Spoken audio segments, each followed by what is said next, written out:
Good afternoon, everyone in Ask Angelika. This is Ask Angelika Live, episode 10. Good afternoon, Angelika. Good afternoon, Stephen. Good It's afternoon, good. anybody else? Indeed. Now, today we're talking about several things, the first of which is taking notes when studying German. And what's your advice on that? Should people take notes when using apps?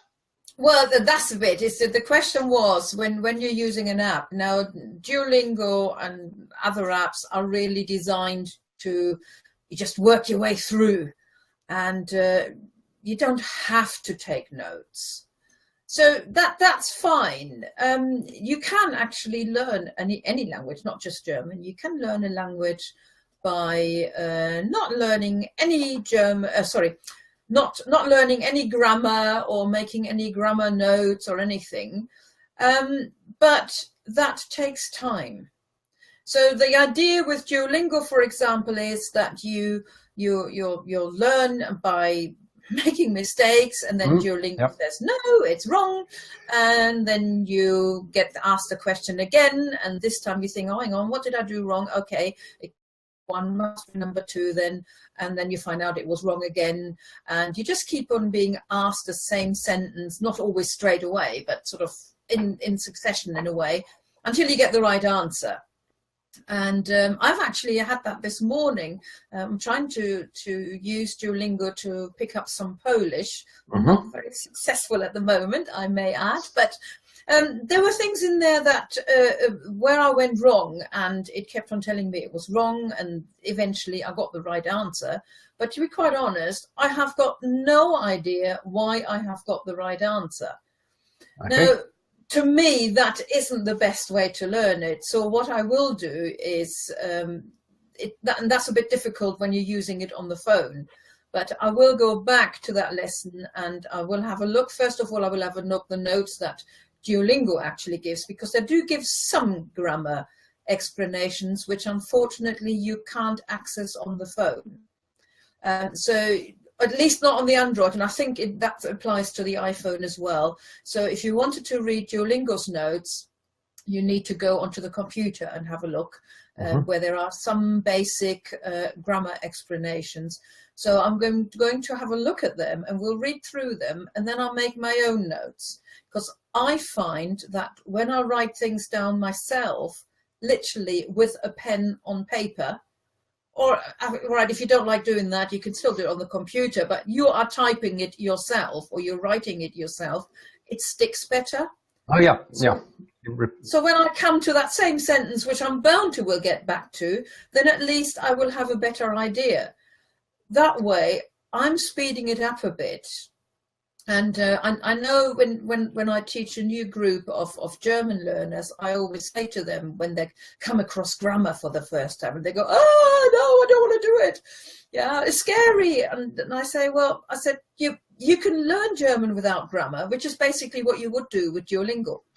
But it takes such a long time to do it parrot fashion by just keep on repeating it over and over again. Grammar is the shortcut. Yes. Yeah, I wouldn't necessarily do grammar straight away, but once you've learned a couple of phrases in that and people begin to recognize that there may be some sort of pattern, then you can introduce the grammar, and you will then learn that, for example, going to the gender now, with German words, German nouns, that a certain group of nouns is always masculine. Now, once you've picked that one up, it will make it a lot easier when you come across any gender-related exercises later on. And if you write those notes down yourself, it will stick better than if you're sticking to Duolingo and just going over it parrot fashion. So keeping notes reinforces the learning. Now, I want to come back to something you just said. You're a German language teacher, but you take languages on Duolingo. Which languages are you studying? Last year I used Duolingo to refresh my Dutch. As a child, I have relatives in Holland. As a child, I spent lots of holidays in Holland and understood a lot and was able to speak it reasonably as well. And then when I moved to England, because at the time my English wasn't that brilliant, I concentrated on English because I live in England now and I want to be able to speak English properly. So my Dutch had disappeared.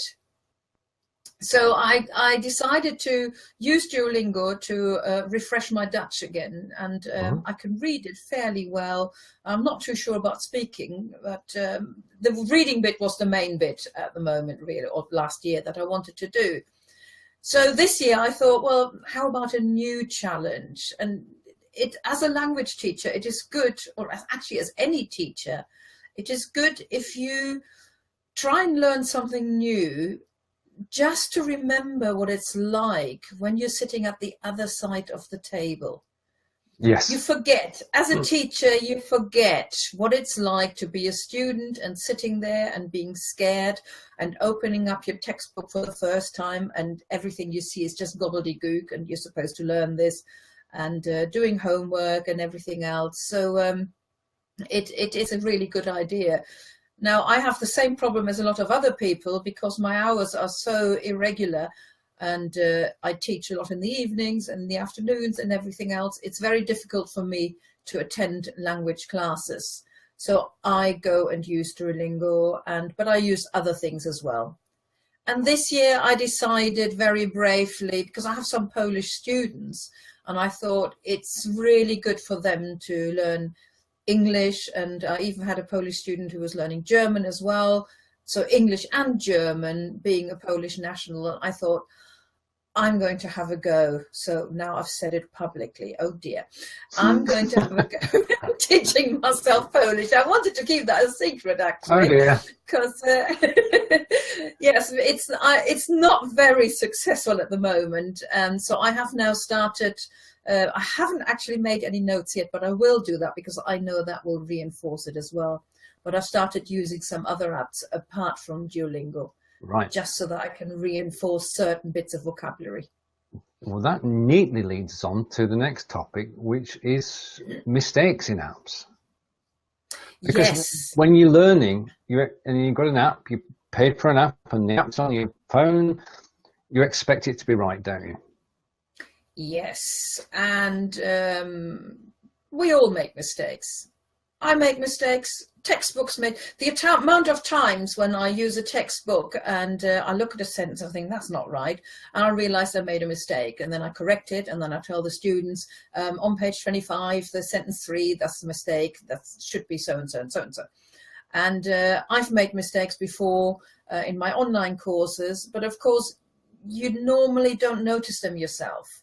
The mistakes in my online courses, students pointed that out to me, and they said, is that right?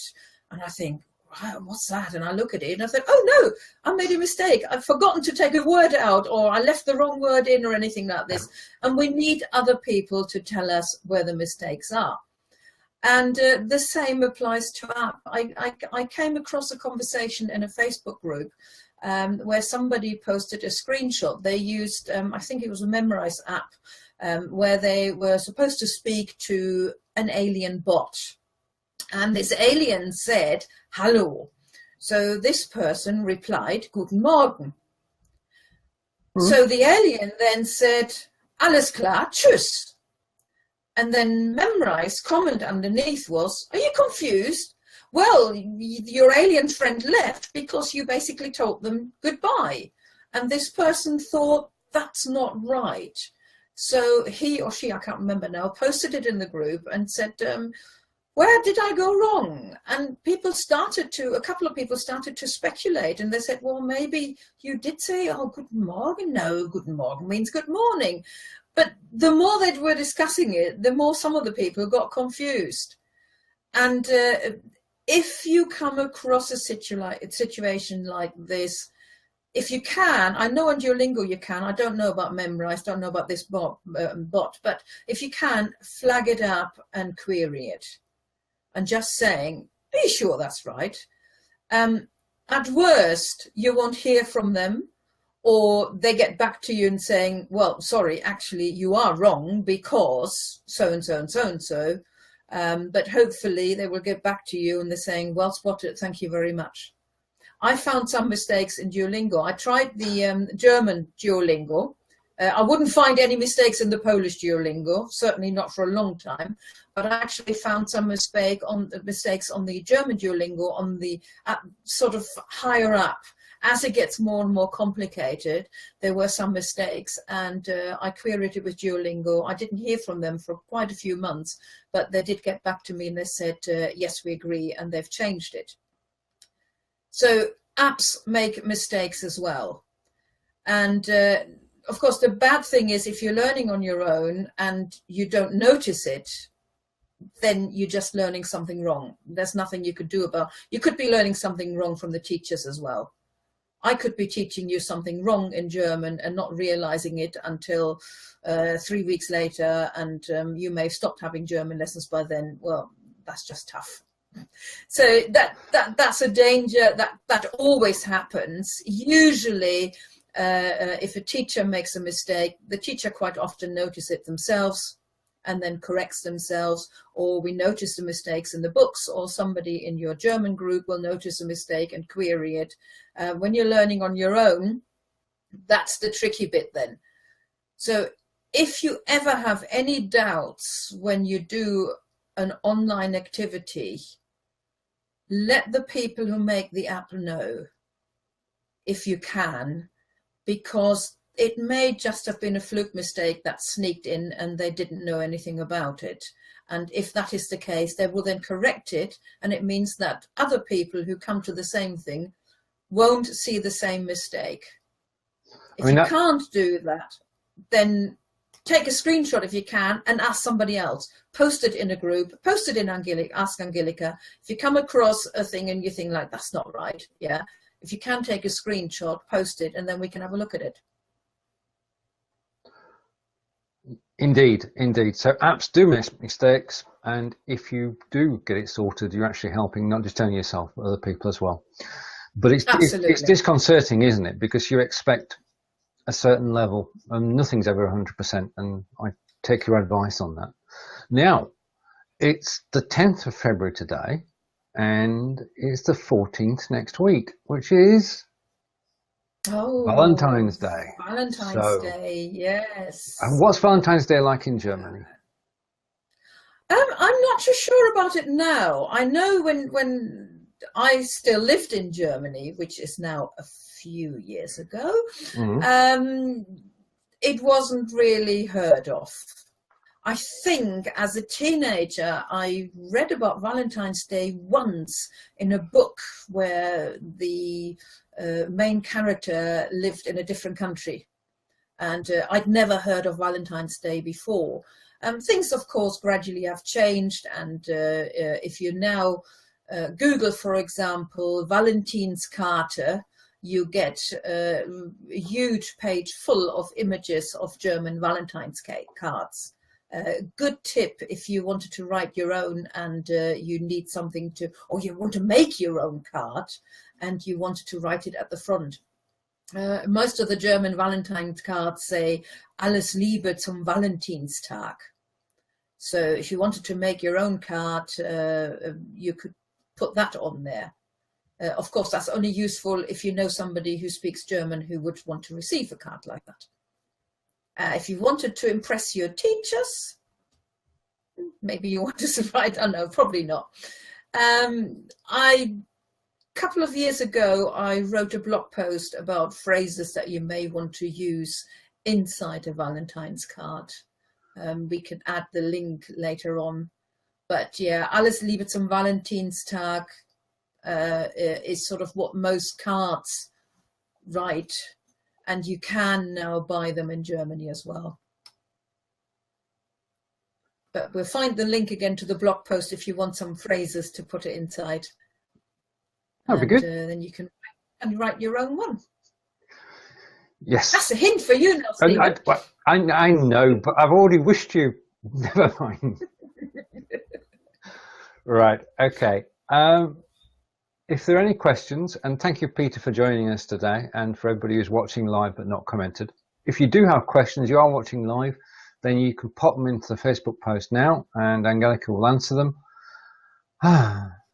It's February already, isn't it? Time's flying this year. Yes, it goes all very quickly. Yeah. Soon be Easter. Yeah, I mean, yeah, time is flying. Right, so I don't think there are any more questions. So, Angelika, if you'd like to say thank you to everybody. Okay, well, thank you, danke, und tschüss von mir. Und tschüss von mir. Bis später. We'll be back. I'm going to do it in English. We'll be back in 2 weeks' time. Have a great weekend and take care. Bye. Good afternoon, everyone in Ask Angelika. This is Ask Angelika Live, episode 10. Good afternoon, Angelika. Good afternoon, Stephen. Good afternoon, anybody else. Indeed. Now, today we're talking about several things, the first of which is taking notes when studying German. And what's your advice on that? Should people take notes when using apps? Well, that's a bit. The question was when you're using an app. Now, Duolingo and other apps are really designed to just work your way through, and you don't have to take notes. So that's fine. You can actually learn any language, not just German. You can learn a language by not learning any not learning any grammar, or making this time you think, oh, hang on, what did I do wrong? Okay, one must be number two then, and then you find out it was wrong again, and you just keep on being asked the same sentence, not always straight away, but sort of in succession in a way, until you get the right answer. And I've actually had that this morning. I'm trying to any grammar notes or anything, but that takes time. So the idea with Duolingo, for example, is that you'll learn by making mistakes, and then Duolingo says no, it's wrong, and then you get asked the question again, and